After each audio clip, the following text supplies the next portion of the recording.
वाटप केलेलं असं देखील केस करू शकते।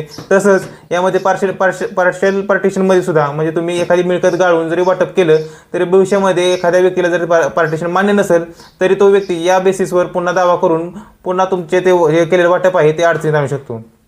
त्यामुळं जरी आपण कोर्टामार्फत वाटप करत असलो तरी ह्या गोष्टींचं थोडंसं लक्ष असू द्या की आपण ह्या गोष्टींमध्ये चुका करू नयेत। तुम्ही सगळ्यांना पक्षकार म्हणून समाविष्ट करा।